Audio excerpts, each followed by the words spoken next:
Hello everyone, Robert Enser here. I've written another book, my new book, The Simple Solution, The Keys to Healing and Enlightenment with Dr. John Sarno, Carl Jung, TMS, Presence, Active Imagination, Dr. David R. Hawkins, Hermes Trismegistus, Buddha and Jesus Christ, which is a very snappy title I've come up with. That's the latest book. It's out now on Amazon. I've written it to there'll be a link in the video description. I've written it to simplify the lessons I've learned about healing and spirituality. It comes in at under 100 pages, so a very short book, very clear, concise, easy to understand, with practical guidance. And I'm going to give you a brief overview in this short video. So basically, the problem I'm addressing with this book and the reason it's so simple and short is because there's too much information out there nowadays with the internet. Um, and a lot of it's wrong, and a lot of it, and even when it's correct, it's overcomplicated. So, yeah, I mean, 1 in 4 Americans have a mental disorder. Most Americans have a chronic illness. Situation similar in Europe, but nobody seems to really have much of a clue how to truly heal these issues, and they tend to be managed with medications. And a lot of that is down to the confusion that occurs due to having too much information and multiplicity of viewpoints, lots of different theories out there. It's just a bit of a mess, basically. So with this book, the method outlined is in a kind of algorithmic structure. If the easier ways fail, then the harder methods are introduced later. So it's efficient and it minimizes wasted effort, basically. So first of all, a little bit about me. Why should you listen to me? I fully recovered from severe chronic illness using TMS methods derived from Dr. Sarno's books. The full story, of course, you can read my book, The Mind Solution, and there's a previous video where I talk about all that, how I recovered in some detail. So, what is TMS? It's not transcranial magnetic stimulation. That's another TMS. The TMS I'm talking about is the mind-body syndrome, and it was originally coined by Dr. John Sarno. Um, and basically, it's a catch-all term for psychosomatic ailments, psychosomatic symptoms. Now, the conditions for which mind-body doctors recommend an exclusively mind-body approach are usually the more obviously psychosomatic complaints, defined by Dr. Sarno as TMS or TMS equivalents. These include, but are not limited to, anxiety, depression, addiction, chronic pain, including most herniated, ruptured, or bulging discs, most osteoarthritis, most stenosis, spondylolisthesis, and scoliosis, pulled muscles, partial tears or ruptures of tendons and ligaments, and repetitive stress injuries. Endometriosis, frozen shoulder, chronic fatigue syndrome, hay fever, carpal tunnel syndrome, perceived food intolerances. They wouldn't include genuine food allergies. Raynaud's, psoriasis, indigestion, heartburn, eczema, temporomandibular joint, insomnia, irritable bowel syndrome, brain fog, fibromyalgia, migraines, and similar conditions. So Dr. Sarno noticed the type of people who had these problems tended to be perfectionists. They were nice people. They were people pleasers. They were warriors. They worried a lot. They were anxious. These kind of personalities. But of course, mind-body symptoms are a human universal. Everyone represses. Everybody gets mind-body symptoms to some extent. So if you don't fall into one of those categories, don't worry. Dr. Sarno's thesis is that pain and other symptoms are usually distractions from unconscious emotions. Now, the ego, we do some basic psychology here to make sure we're all on the same page about, what I mean with these psychological terms. The ego is who you think you are as a separate individual. It's your self-image, basically, your identity. The unconscious is the part of your mind you are not aware of. Repression is the act of rejecting an emotion or idea from the ego into the unconscious, and it occurs automatically. You're not consciously aware that you're doing it, basically. In recent years, the idea that pain originates in the brain has been gaining traction in a solid body of scientific evidence. After all, you cannot feel pain without a nervous system. The nervous system is obviously connected to the brain. and the brain is the biological seat of the mind. The autonomic nervous system and limbic brain generally are typically said to house the unconscious mind, and the frontal lobes are where people think the ego, the conscious mind, is stored. Now, the nervous system is involved in regulating and maintaining the immune, endocrine, digestive, genitourinary, circulatory, and respiratory systems. So, it's very busy, and basically the mind can influence any bodily system, as John Sarno said, and it can do it through the nervous system. Now, but here's the thing: the brain and the nervous system, like other body parts and bodily systems, merely reflect what is going on in the mind. So, if you change your mind, you automatically change or rewire, your brain. This explains why psychologically oriented methods like therapy and mindfulness meditation retrain the brain. So yeah, I mean, it's mind first, brain second, and then it manifests through the brain, the nervous system into the body. That's how mind body symptoms occur. Right, so in this video, I'm going to outline the first part of the book. There's a second part, which is on spirituality, which will probably take another separate video. So most sickness ultimately is caused by lack of awareness and fear. Deeper emotions tend to be repressed or suppressed by worrying about symptoms or being pessimistic about them, like thinking, you're incurable, things like that, which then exacerbates those symptoms via mind-body process. Emotions are not felt or considered in TMS because the sufferer's attention is on her new ailment instead. So when the prognosis is dire, the patient's fear and pessimism are seemingly confirmed by an authority figure like a doctor. And then things get worse typically. However, it is recommended nonetheless that if you have symptoms, you should go see a doctor to rule out anything serious, because if God forbid something serious was missed, the outcome could be dire. So, basically at this point, restrictions and rituals are adopted as a result of the fear. Things like, I can't bend, I've got a bad back, I've got to put an ice pack to my back for, an hour at a time. These kind of things. And also even, taking painkillers is another kind of ritual. And this can lead to temporary relief, but it is largely attributable to the placebo effect. And the symptoms may shift around. They may shift from one bodily system to another, or they'll shift from one location to another.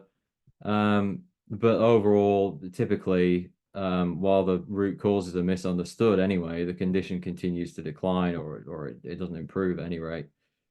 But this series of unfortunate events all begins with misperception, and the cure for misunderstanding is obviously knowledge. So this is how book cures occur. People read Sarno's book and heal from chronic pain or other conditions. This is how it happens, basically. It's all about understanding what's going on and having the right understanding, therefore reduces fear. Because if you know you have a benign syndrome that can be healed, there's nothing to be afraid of, which in turn diminishes symptoms.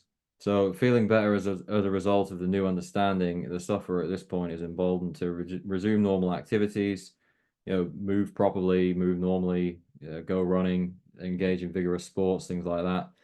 And by confronting these fears, the fears are ultimately overcome. And, the brain goes out of fight or flight mode. It leaves hypervigilance mode, basically, as soon as you stop worrying. It's as simple as that. So yes, right. Full healing typically occurs when sufferers basically lose interest in their symptoms and are too busy living their lives to care about it anymore. Now I'm going to present some evidence for the mind-body link. I mean, obviously, on a very basic level, you can move your limbs around by, with a direct command from your mind. And people blush as well. This is an expression of an emotion through the body. That's a mind-body process. Now, getting scientific here, there is the adverse childhood events study demonstrated a strong correlation between adverse childhood events which include, parental substance abuse, an environment of domestic violence when the individual was growing up, emotional, physical, sexual abuse, things like that.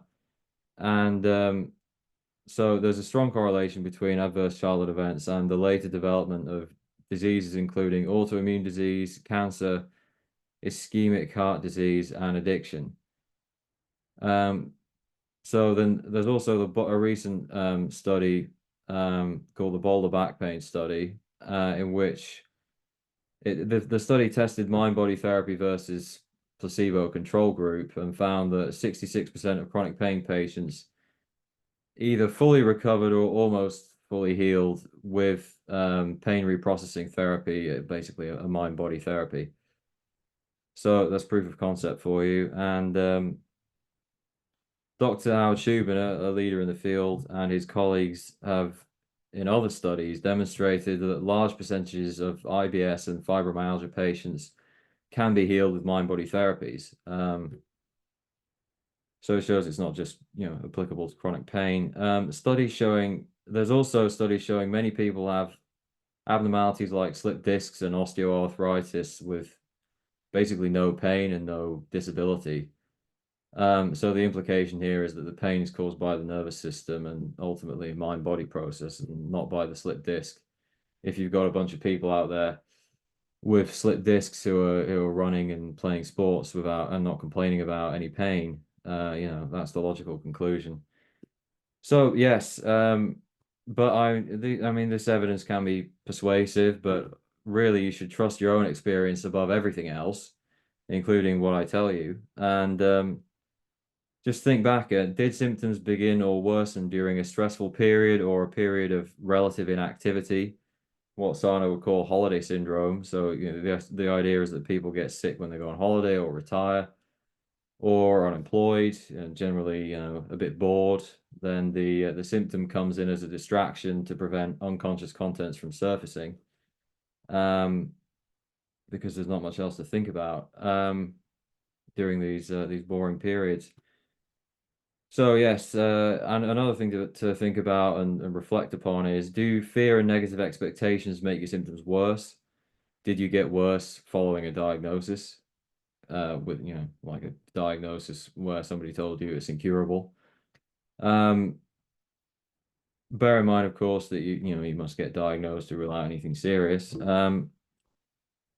But sometimes these diagnoses can give people nocebo effects and negative expectations, which are really don't help. So yeah, fear drives TMS. This was especially true in my case. Now I'm going to introduce the deceiver archetype. An archetype is basically an inner unconscious personality that everybody's born with. And the deceiver is an archetype that seeks to distract you from the unconscious and the truth about the mind-body link is the other thing it doesn't want you to accept. And it does this through fear, symptoms, even desire. The deceiver loves to blame arbitrary environmental stimuli for symptoms when really the symptoms are due to repressed emotions and fear.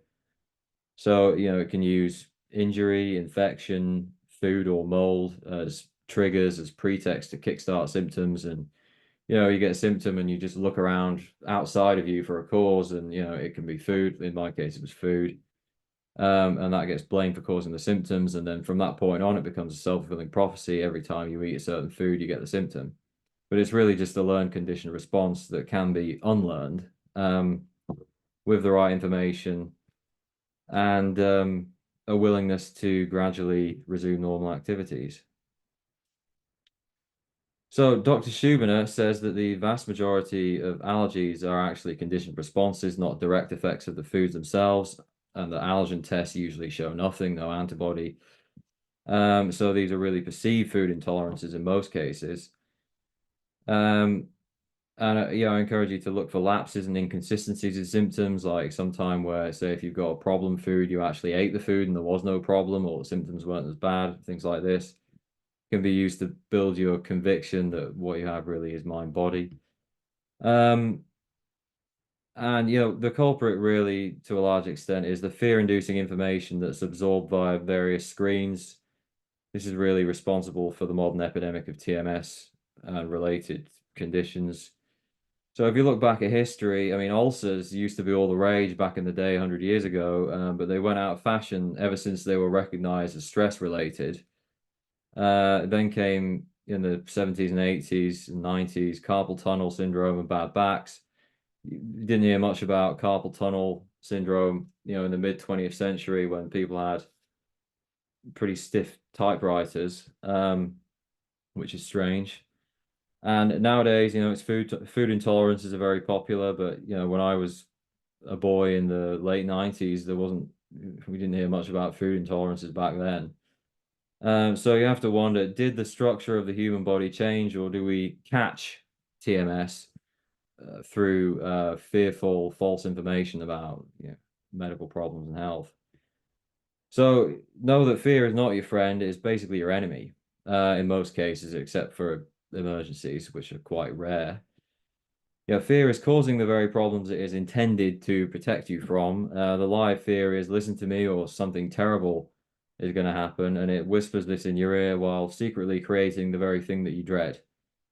And fear is the ego's best means of maintaining its current form. The ego, your self-image, it resists change. So basically, the ego doesn't want to change to include traits and emotions that were rejected from consciousness as socially undesirable. And this is why you have a lot of people with TMS, perfectionists and nice people. They generally want to be loved and liked slightly more than average. Although this really is a human universal, they need to be loved and accepted. And that is the cause of repression. So what to do? Number one, understand the TMS information. This will reduce fear, hopefully. Number two, recognize the fear voice in your head as the deceiver. And when you're convinced that a symptom is TMS, you just ignore it. Any nasty things have been ruled out by a doctor. Number three, resume normal activities gradually, building up from the least feared activity to the most feared activity, which you would do towards the end. And you build up when you have the confidence and when you're quite confident that you really understand the mind-body link and believe it applies to your case. And if necessary, in other words, if steps 1 and 2 did not work or didn't work that well, it's suggested that you express the underlying emotions to short circuit the decoy tactics of the deceiver. So by getting to the emotions that the deceiver is trying to distract you from, you kind of defeat the purpose of the distraction. That's the idea. So this is how Sarno organizes pain patients. Basically, put them into a camp that didn't need emotional work and a camp that did need emotional work because the information and the resuming activities hadn't quite done the job. And it makes sense. It's just common sense, really. So just beware, just don't overdo it with the emotional expression or become over dependent on it like I did. And beware of nocebo effects if you miss a session, symptoms that come in if you miss a session of journaling or visualization or meditation. I mean, these are very likely nocebo effects. So psychologically oriented methods are preferable to physical remedies because when they work, they demonstrate that the illness is mind-body and reversible. When physical remedies work, it can be a misleading placebo effect and have you thinking, oh yes, I really have got a problem with diet and I need a strict diet and things like that. So bear in mind that full healing has not occurred until all interventions, including, journaling, the mind-body methods, have ceased. And the tools don't work if you don't understand, accept, and believe in the mind-body link and your ability to recover. So you need the information beforehand, and you need a solid bedrock of confidence beforehand for any of this stuff to work.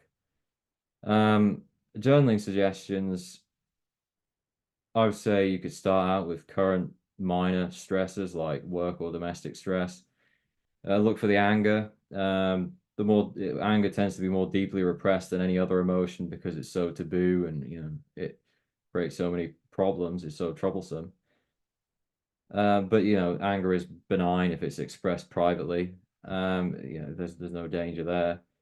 So when you're journaling, or you could talk to a friend or family member if you trust them.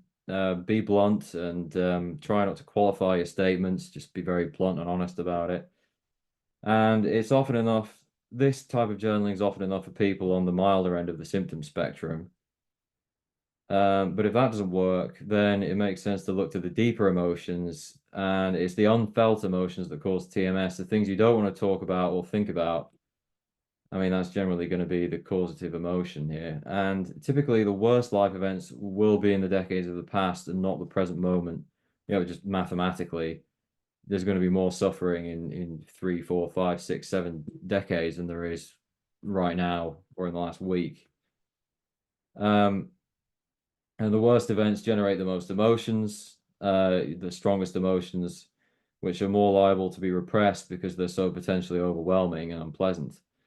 So the kind of things we're talking about in difficult cases like these are, things like abuse, humiliation, bereavements, loss of loved one, abandonments, serious rejections, divorces. Bear in mind, we're not powerless before stresses. The health outcome is determined by our reaction to the event, not by the event itself. And whether we lose ourselves in the ensuing distractions or not. So if grief is the culprit, you can write things like, I miss this person terribly. I feel terrible grief for this loss. Anger can be expressed with sentences like, I'm furious at so-and-so for such and such, and bear in mind with this kind of thing, I'm not encouraging actual violence or verbal abuse in any way. This is merely a means of using the imagination to express emotions for healing purposes. So, I mean, you can swear, but it is proven to work scientifically. Intensive short-term dynamic psychotherapy, emotional awareness, and expression have been proven to help resolve mind-body complaints empirically. But also, when you're doing this kind of thing, beware of shadow projection. When it comes to people you dislike, you may have something in common with them, even if you're not necessarily as bad as they are, and it can help to be aware of the shadow as well. So if saying or writing a sentence gives you a feeling of relief, you're on the right track. If it doesn't, you may want to look at other life events and emotions or bolster your understanding of and confidence in the mind-body link by increased exposure to the information. You're reading more books, that kind of thing. If the emotional cause is not obvious after a reasonable amount of effort and no relief has been obtained, you're probably better off stopping. You're probably overthinking it. And fear in these cases is not repressing the deeper emotions. It's keeping the problem alive by making you preoccupied with trying to solve the problem. This is drawing more and more attention to the problem through these methods and obsessing about the method and getting the method right. And in these cases, counterproductive. So yeah, Sarno found that in-depth emotional work is not strictly necessary for recovery in most cases. Most people just had to kind of get the information, understand the information, and resume normal activities. Now, when you feel better because of mind-body work, make note of it. I mean, write it down maybe. Use improvements as evidence against yourself when you have moments of doubt, so you can look back and say, oh, well, I managed to walk this far and I didn't have any pain, and you can basically have a kind of debate with yourself. Forgiveness does help rid you of the rage in the end, but you need to be aware that the anger is there before you forgive someone. And that's probably the most therapeutic way to do it. And another thing I want to talk about is that the decision to recover was the key to my recovery. It was the turning point. It was not so much a decision to impose an outcome on an unwilling body. It was more like I just had to accept that I was always going to recover, that was my fate, basically. But it's easier to make these kind of life-altering decisions if you know you have the power to decide, you're aware of the power of the mind over the body, and indeed matter in general. So, quantum mechanics has demonstrated numerous times that the mere act of observing or measuring in an experiment affects the outcome of the experiment. So the mind, basically, the implication is the mind of the observer influences the particles.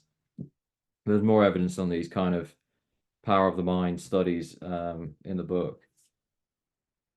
Now, pessimism and limiting beliefs such as, I'm incurable can become self-fulfilling prophecies because of this power of the mind. So that's something to be aware of. And success or failure with TMS healing ultimately comes down to the will to heal. Is there a real will to heal? And some people have unconscious blockages to healing. So I'll just run through some of these because this is quite important, really, and sometimes decisive. So occasionally there's secondary gain, which is basically a hidden reward that people get from being sick. Now, I'm not saying that anybody, wants to be sick. Basically, this is all unconscious.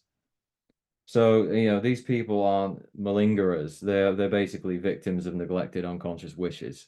Um, so a case of this would be, somebody hates their job and having an illness gets them out of work, but they're not doing it on purpose. It's all unconscious.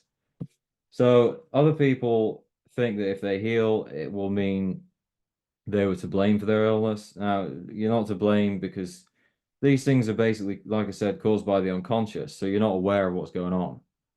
And few people consciously want to be sick, yeah, really, when you get down to it.